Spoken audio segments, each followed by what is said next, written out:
December arrived with heavy clouds, black as oil, that gathered for days over the village before finally releasing their rain. All across the district, farmers did their best to plant seed for the next harvest, yet many were so busy looking for food that their fields went unsowed. Our family was fortunate that we were able to plant a small crop of maize. We also managed to plant a half acre of tobacco, which would be a lifesaver in months to come. Each day while I weeded the fields, I did see Waganyu moving slowly down the road, searching for piecework, their clothes soaked with rain and covered in mud. Working for food was becoming harder now that the price of maize at the market was increasing every day. 3 hours of work yesterday became 6 hours today, all for the same bag of flour. The Waganyu and others continued to gather at the home of Chief Wimby, whom they knew would have extra food in storage, for the chief's maize fields were huge and planted with plenty of fertilizer. It became Gilbert's job to greet the hungry people and help his mother pass out fala at the back door. After he'd served one person, a new one would appear. Odie, Odie, they'd say. Anyone here?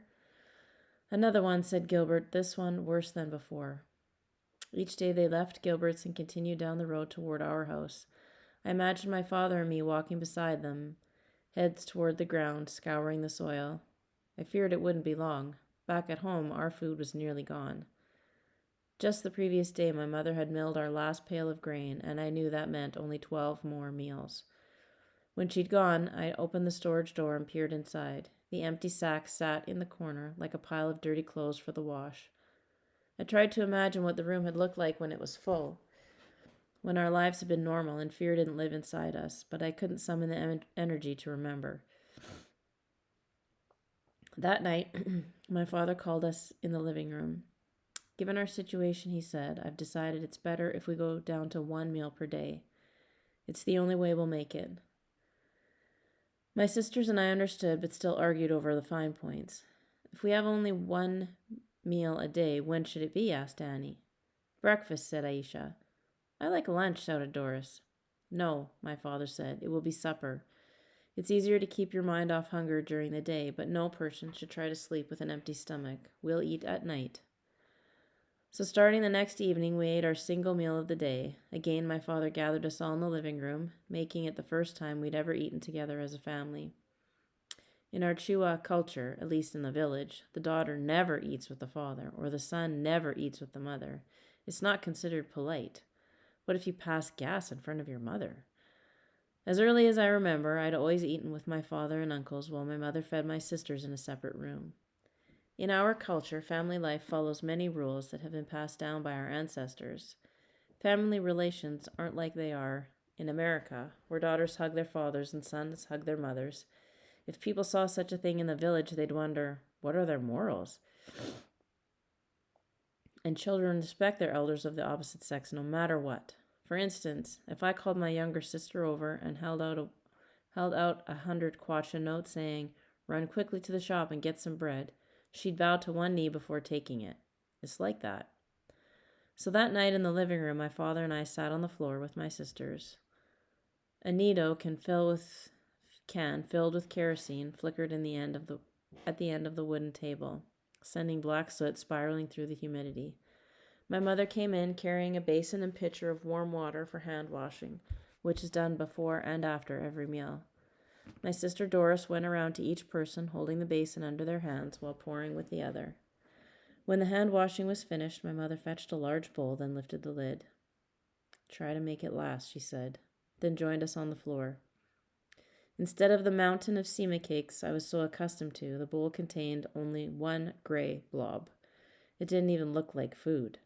Another bowl nearby contained some mustard greens. Soon the smell found our nostrils, and we passed the blob from one person to the next, picking it apart like a yard full of hens. We didn't even bother using plates. The way I calculated it, each person got 7 mouthfuls of food. We finished the sema in minutes and ate mostly in silence, happy that at least we were chewing something. But there were no signs of happiness on my parents' faces. In fact, I'd never seen them so terrified in all my life. You see, the week before we ran out of food on November 22nd, my mother had given birth to another baby girl. If our culture demanded that children respect their elders, it also forbade us from asking questions, especially about things concerning the body. I'd noticed my mother getting fatter for months, but didn't dare say a thing. When a woman gets pregnant in the village, it becomes taboo, an open secret never to be discussed. Only the woman's husband and mother can ask her about her growing belly. And if a child was overheard even mentioning this aloud, he or she would surely be beaten. Talking about a pregnant woman was not only none of your business, but people believed it also left her open to a kind of bewitching. Many pregnant women simply stayed indoors until the baby was born. When youngsters asked where their new brother or sister came from, the parents would say, "The clinic, where all children are bought." So when my parents came home with a new baby girl, my young sisters jumped with excitement, knowing they too had been purchased at the clinic. But my parents seemed too worried to even entertain their questions. For days, my new sister didn't even have a name. In the villages where health care is poor, many children die early of malnutrition, malaria, or diarrhea. In hungry times, the situation is always worse. Because of this, names often reflect the circumstances or the parents' greatest fears. It's quite sad, but all across Malawi, you run into men and women named such things as Simkalitsa, I'm dying anyway, Malanzani, finish me off, Maliro, funeral, Manda, tombstone, or Falantuni, kill me quick, all of whom had fortunately outwitted their unfortunate names. Many changed their names once they're older, like my father's older brother. My grandparents named him Zimanj, which means suicide. He later changed it to Mazawele, meaning don't forget. Despite the stress my parents were facing, my sister was born healthy, 6 pounds, 2 ounces.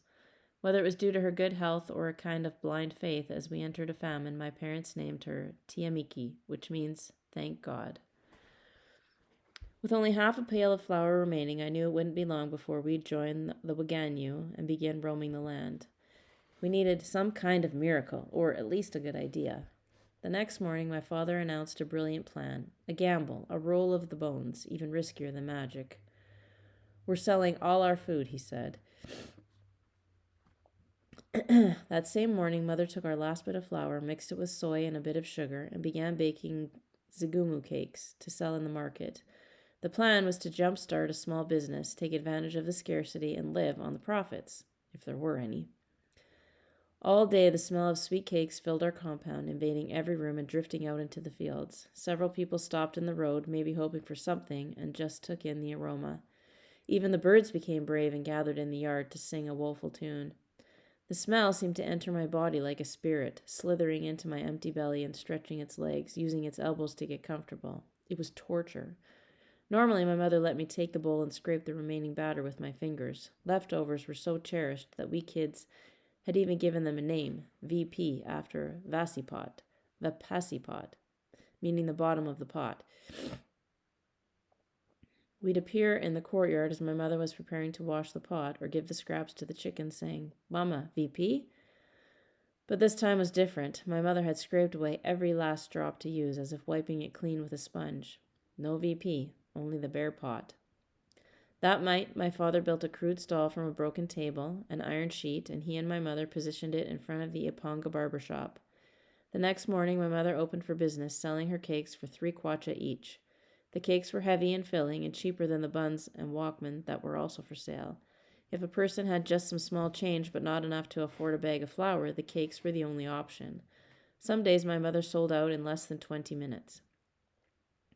Ever since the country had run out of maize, businessmen in the trading center had been crossing the border into Tanzania and buying it by the ton and then marking it up to sell. One of these traders, Mr. Mangochi, was a friend of my father's. With the money my mother earned from selling cakes, my father cut a deal with Mangochi and bought 1 pail of maize. My mother took it to the mill, saved half of the flour for us, and used the rest for more cakes. We did this every day, taking enough to eat and selling the rest. It was enough to provide our 1 blob of sema each night, along with some pumpkin leaves.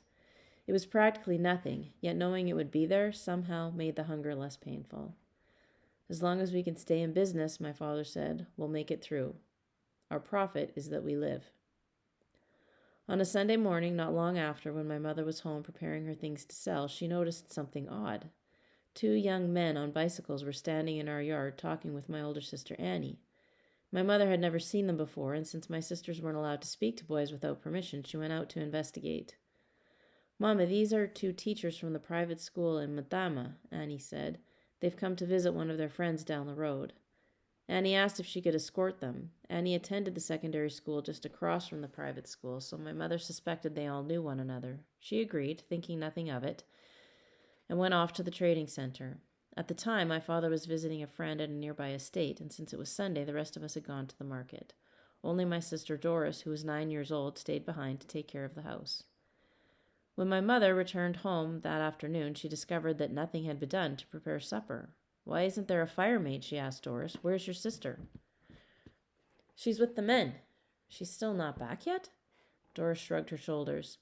That night, when my father returned home, he asked where Annie was. My mother said she didn't know. She didn't want to tell him about the boys, hoping Annie would just come home before it got any later. But after supper, when Annie still hadn't returned, my father asked again. This time he seemed angry. Where is my daughter? I don't know. Of course you know. You're her mother. Now tell me. Please, I don't know.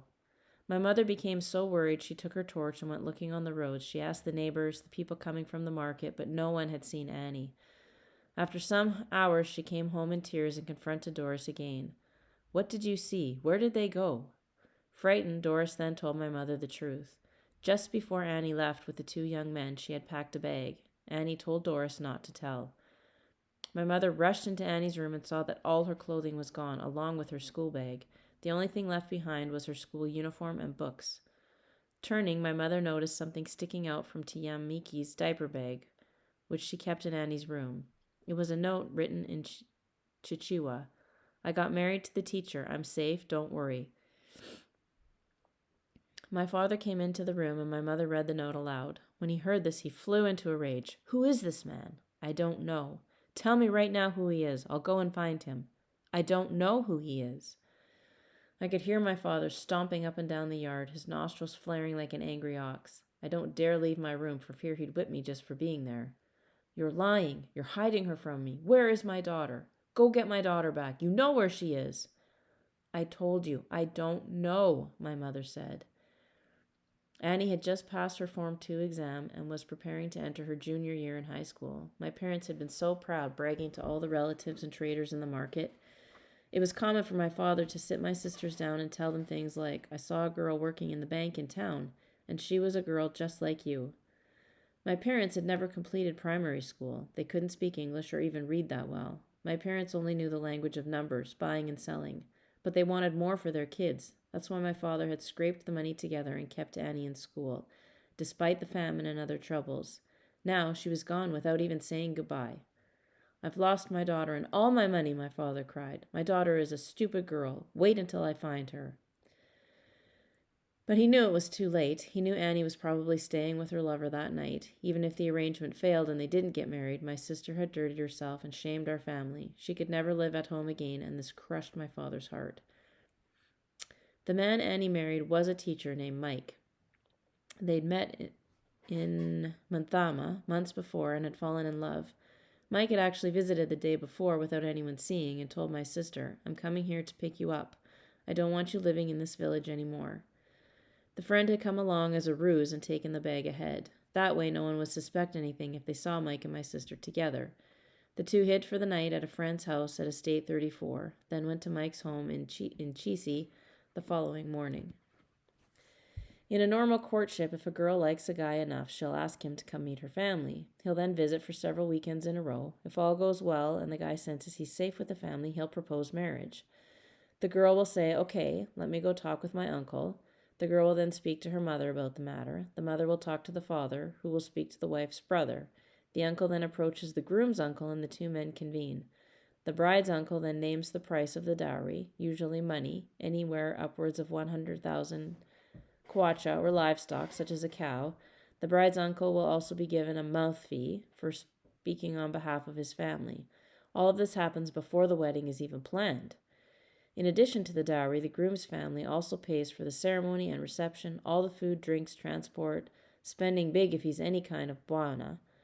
For a man, weddings are expensive, which explains why there are so many young single men in Malawi. My sister Annie's fiancé did none of this.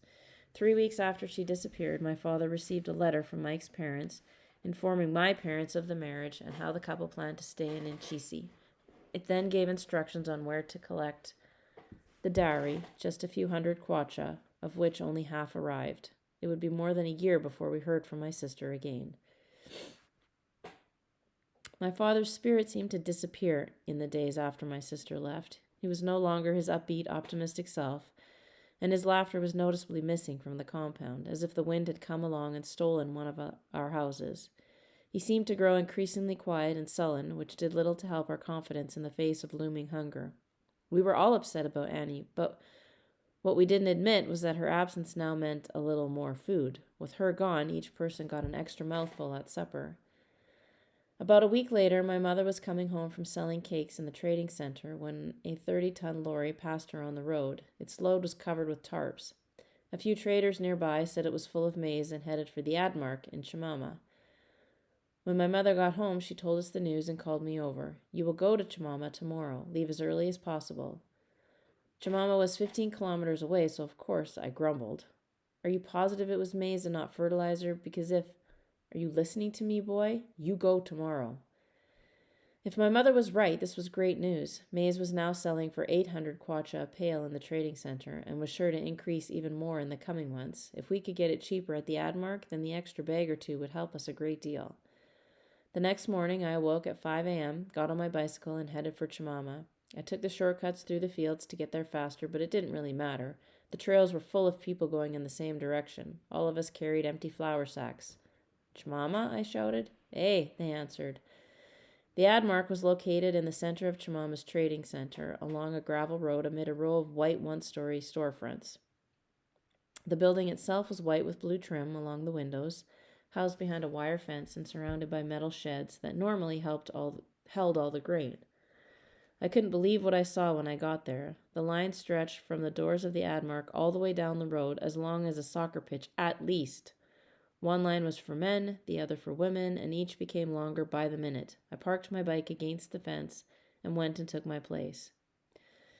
At 6:15 a.m., the sky was still a bit dark. The weather was cool and pleasant, and people seemed in good spirits. But once the scorching sun rose in the sky, I suddenly became aware of how devastating the hunger was for everyone. All around me, people appeared weak and exhausted, as if they hadn't slept. The skin around their cheeks was shrunken, and their eyes were pinched against the light. They probably hadn't eaten much in weeks, and I suspected the Admark was their only salvation. If things went badly for them here, they probably wouldn't get any better. And the air became thicker and hotter. They began to wilt like potted plants in the sun. An old man in front of me could hardly stay awake. His hands trembled as if he was cold, and his breathing was heavy. When the line advanced a step, his body couldn't follow, and he collapsed to the ground. To my horror, the crowd simply stepped over him. In the next line, babies cried and wailed from hunger, and children tugged on their mothers' dresses, begging for breakfast. If there's anything I remember most about that day in Chimama, it's the sound of crying babies.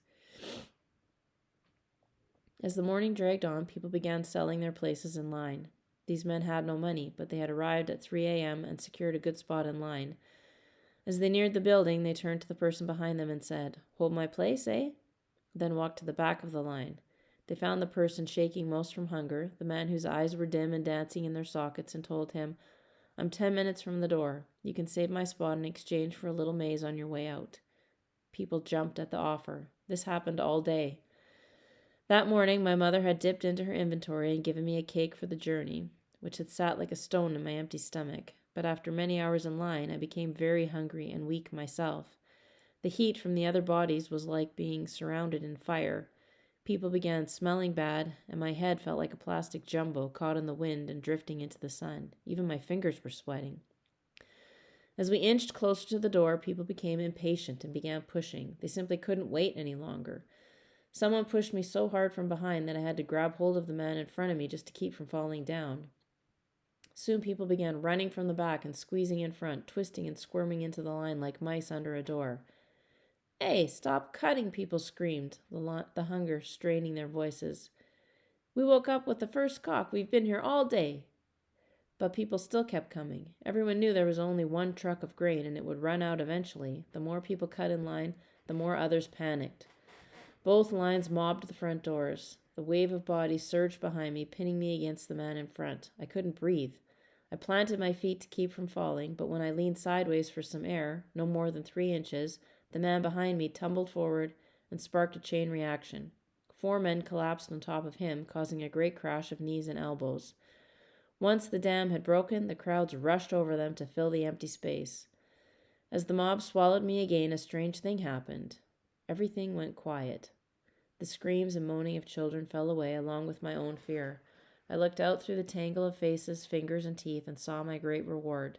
The Admark building lay just ahead, only a few short meters away. A shallow rain ditch circled the building like a castle moat, and in my misery that ditch became like the great river Jordan. There I was, standing atop the mountain, peering into the promised land. All I had to do was make it across the water.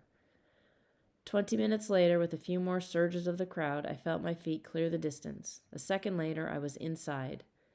The Admark office was quiet and peaceful, and the air suddenly became cool and fresh. Ahead of me, I saw a hill of maize as high as my waist. More food than I had seen in months.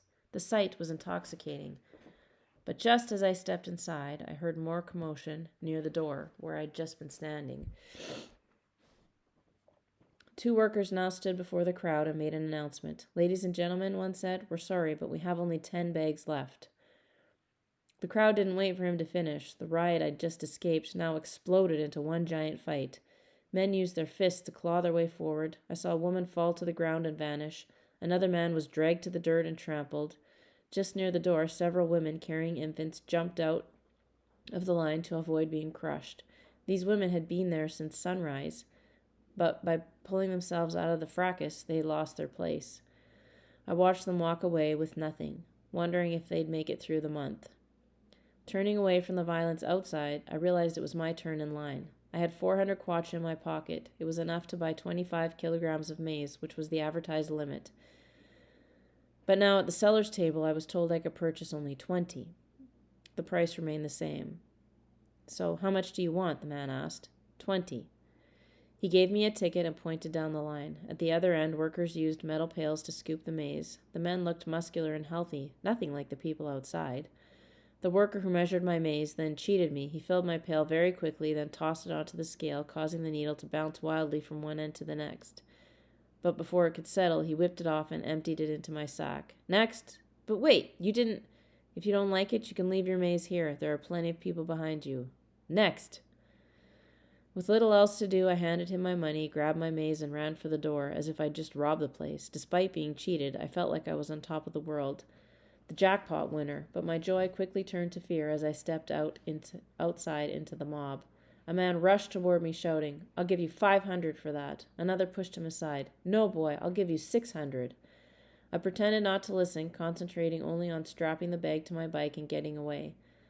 The next person could easily have beat me and steal my food. Once I reached the road, I never stopped pedaling. Later, we heard that there were riots at other Admark buildings across Malawi, where several children fell from their mothers' backs and were trampled. At home, my sisters and parents welcomed me back like a hero from the war. I must have looked exhausted, and my clothes were stretched and dirty. I tossed the bag onto my father's scale and confirmed I had been robbed. I'd only received 15 kilos of maize, half a bag. But at least it would feed us for another week. Soon after I returned from Chimama, people began selling their possessions. Standing on the porch one morning during a heavy rain, I watched a line of people walking slowly past like a great army of ants. They were our neighbors and farmers from other villages. The women carried large basins atop their heads containing the items from their kitchens, all their pots and pans, water buckets, even bundles of clothing. A man carried a chicken under each arm. Goats were bound by the leg with a vine, crying and baaing as they were dragged through the mud. Men balanced sofas, chairs, and tables across their backs and shoulders, their heads bent and faces twisted under the weight. They stopped to rest every few meters, exhausted from hunger, before hoisting their heavy loads and continuing on.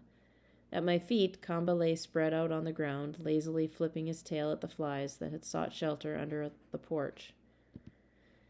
He was growing even thinner. Our one meal a day didn't include my dog, and some days I was forced to eat what I'd normally give him. I felt so guilty that most of the time I tried to avoid him completely, but this morning he'd found me, and together we watched the people on the road.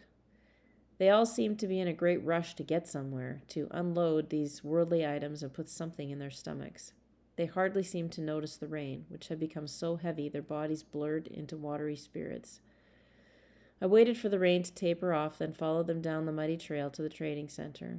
The rainy season normally doesn't deter the market women, who stand out all day under giant umbrellas and never get wet. But today, their wooden stalls in the market were empty. Many of the shops along the main road were also shuttered. But this was no ghost town. As a light shower fell, the market women and most everyone else now crammed the main road looking for food. Most normal, everyday trading was now being replaced with the business of survival. Usually people who wanted to sell their possessions would spread out tarpaulins to display what they had, but now they walked from person to person saying, "Indiri, Indi, Malonda, I've got something to sell. How about this radio? It's yours for a giveaway price." Those carrying furniture weren't able to squeeze under the awnings for shelter, and the rain soaked the tables and sofas on their backs, but they still continued on. "Don't worry about the water," said a man with a nervous grin. "This is hardwood. It won't ruin. You'll have this chair into your old years. How much do you have? I'll take anything. My children need to eat." A few of the businessmen, like Mr. Mangochi, bought things they later gave back, but most people had no money. They simply shrugged and shook their heads. Crowds now gathered around the few traders who were selling imported maize. The prices were so high that the traders were practically regarded as criminals. "You people are thieves," people shouted. Who's setting these prices? You're killing our children." Soon people began selling the iron sheets off their homes for a cup of flour, and their thatched roofs for even less. "What good is a roof if I'm dead?" one man asked. A man in the trading center was caught trying to sell his 2 young daughters. The buyer had informed the police. People were becoming desperate. By now, the December rains had caused the grass to grow very high by the roadsides, and since people were becoming weak or were out looking for food, the grass went untrimmed. The tall grass made a perfect hiding place for thieves, and soon women were being attacked and robbed as they left the maize mill. One morning, as I walked home along the mill road, I saw a young mother standing alone, sobbing. The crime had just occurred. "My children are waiting," she cried. "What am I going to do?" A few other women appeared and tried to console her. "We know your kids are crying at home," they said. "Just send your husband next time." "Next time?" the young mother replied. "There may not be a next time." The mountain was getting higher for everyone. Inside the maize mill, the owners no longer had any use for a broom. The hungry people kept the floors cleaner than a wet mop. At the beginning of the month, the mill was packed full of those waiting for fallen scraps. The crowd would part long enough to allow women to pass with their pails of grain. As the machine rumbled and spit a white cloud of flour into the pails, a multitude of old people, women, and children watched intently with eyes dancing like butterflies. Once the pail was pulled away, they threw themselves on hands and knees and scooped the floor clean. Afterward, old women would rattle their walking sticks up inside the grinder as if ringing a bell, collecting the loose flour that drifted to the floor. This activity stopped by mid-December because so few people had any grain to mill anyway. The building remained empty, all except the operator and a few children whose parents had either died or had simply abandoned them to hunger. Normally, Christmas was my favorite day of the year, but of course, this year was far from normal. In better times, we'd celebrate Christmas Eve by attending the Nativity play at the Catholic Church down the road, watching Joseph and Mary and baby Jesus try to escape from Herod's soldiers and their wooden swords and AK-47s. It wasn't the most accurate version, but it was funny. After church, we'd feast on delicious flying ants that arrived with each rainy season. The insects would swarm the lights of the trading center at night, then ceremoniously fall to the ground and shed their white wings. But since we kids weren't allowed out after dark, my sisters would build a large grass fire behind the house, then catch the ants in basins of water as they fell. The drowned ants were then roasted on a flat pan and doused with salt. Roasted ants tasted like chewy dried onions and stuck nicely to a ball of sema. When eaten along with beans and pumpkin leaves, they were truly heavenly. On Christmas morning, breakfast wouldn't consist of challah, but sliced brown bread, soft and moist. If we had extra money for other luxuries such as Blue Band margarine, sugar, and powdered milk, I'd press several pieces of bread together into a buttery sandwich and then wash it down with a mug of steaming chamba tea. Fresh bread and Blue Band mixed with sweet and milky tea is one of the best combinations you can ever put into your mouth. Malawians' desire for meat is especially strong at Christmas. If you go all year without eating meat, hopefully on Christmas Day you can manage a little something. So in the early afternoon on Christmas Day, my father would kill one of our chickens. Christmas chicken isn't served with sima, not today, but with rice. Ask any Malawian to talk about Christmas, and he'll always mention the rice. But Christmas of 2001 arrived more like a punishment. First of all, the week before the holidays, most of our chickens got Newcastle disease, which paralyzed them, made them unable to eat, and finally killed them. Only one chicken managed to survive, and I'm telling you, she was very lonely. The Catholic Church canceled the Nativity service, and the Presbyterians didn't even bother making an announcement. No one showed up. And with everyone so hungry and getting weaker, my sisters couldn't even muster the energy to catch flying ants. On Christmas morning, there was no fresh bread or Blue Band waiting on the table, no tea with milk and sugar, no chicken for supper, and certainly not any rice. There was no breakfast at all. I woke up, washed my mouth, and heard the sounds of Silent Night coming from the radio in my sister's room. When the song ended, the young DJ came on, sounding very energetic. "Hey, here's wishing all of you a very Merry Christmas," he said. "Easy to say when you're in Blantyre working for the government," I said. Then grabbed my hoe and headed for the fields, anything to keep from hearing more about Christmas. Around noon, my mother did manage to serve a Christmas lunch, but it was just our usual blob of sima and a spoonful of pumpkin leaves. She'd probably worked very hard to save that much flour to give us an extra meal, but it was hard to feel festive. I finished my last bite and was still hungry. I then went to see Jeffrey, which turned out to be even more depressing. I walked into his room and found him sitting on the edge of his bed, looking exhausted. Ever since Jeffrey's mom had milled their last pail of maize back in November, he had become one of the Wanganyu, who wandered the land looking for piecework. He'd been fortunate to find jobs pulling weeds and bunking ridges in a trader's field near Dambo. I could see that his anemia was still bothering him, and he was losing weight. "Hey, man," I said, "I haven't seen you in days. Your field is full of weeds. They're taking over." "I'm too busy with Ganyu," he said. "At first I went out looking for food for the month, then the week. Now it's all about tomorrow. How can I tend my fields when I can't even eat tomorrow?"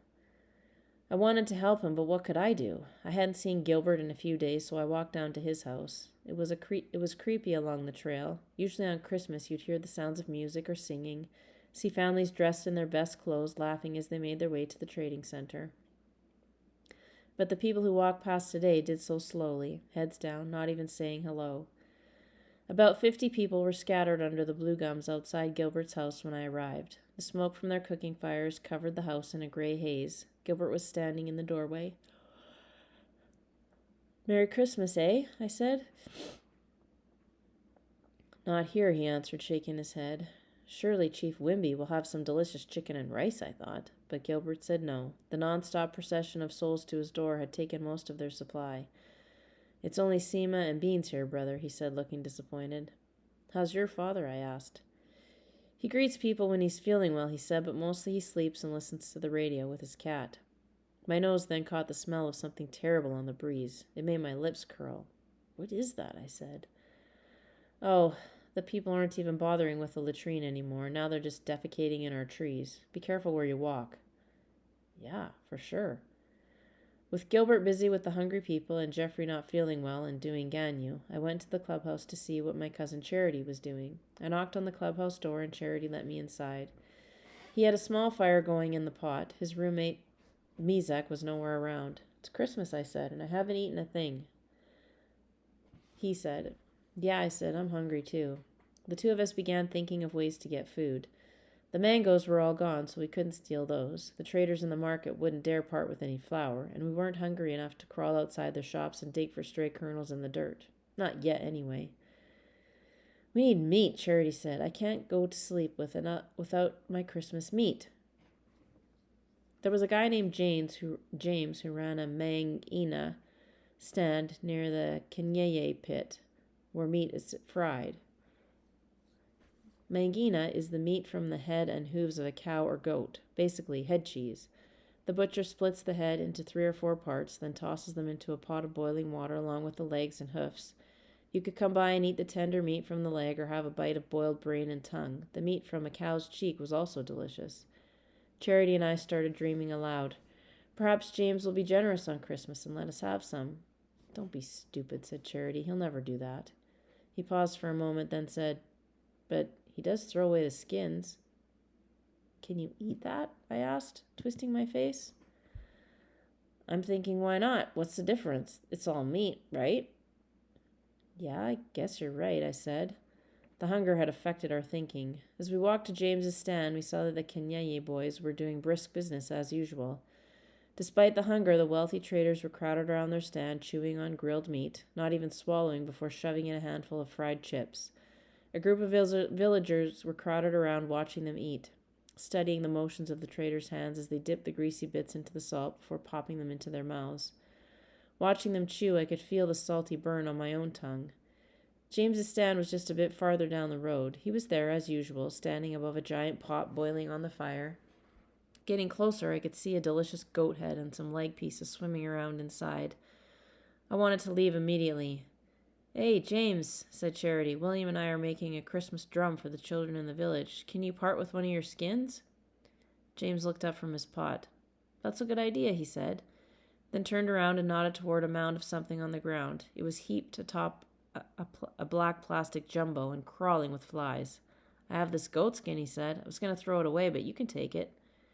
Charity quickly threw the skin inside the bag and handed it to me. It was still warm. Zikomo kwa mbiri, Charity said. The kids will appreciate you. Sure. With our warm goat skin in hand, we hurried back down the hill to Mfala. How are we going to prepare this? I asked. It's easy, he said. We'll just do it like a pig. Back at the clubhouse, I lit a clump of blue gum bark and got the fire started again, then added a few small sticks since we'd run out of maize piths long before.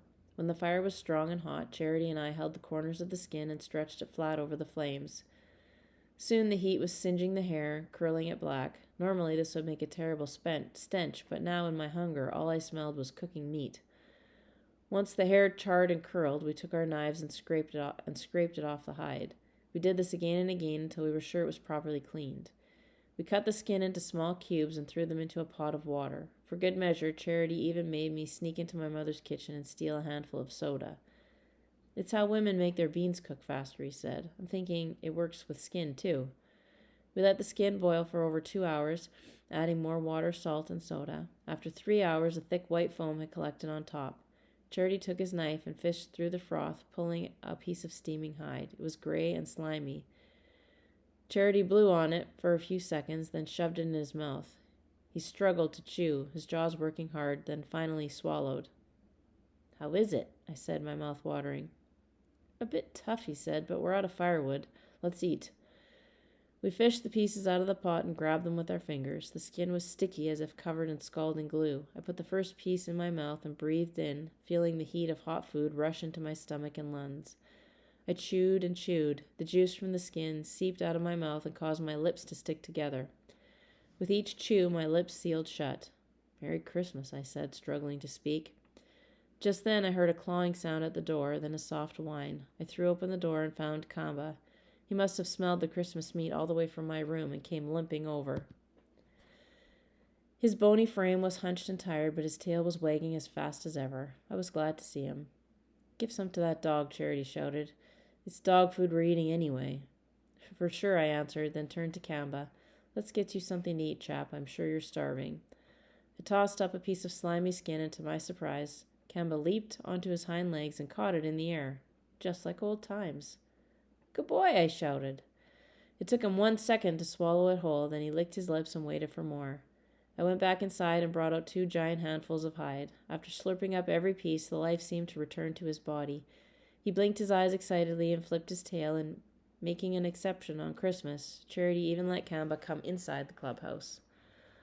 I lost count of how many pieces I ate myself, but after about half an hour of chewing, Charity and I gave up. Our jaws were too tired and sore to continue. Several large pieces of skin remained in the pot, and I thought about my sisters and parents who were at home, probably hungry and dreaming of meat on this Christmas day, but I didn't dare ask Charity to allow me to share. It was a well-known rule that whatever happened in the Mfala stayed in the Mfala. We ate the pieces ourselves the next day.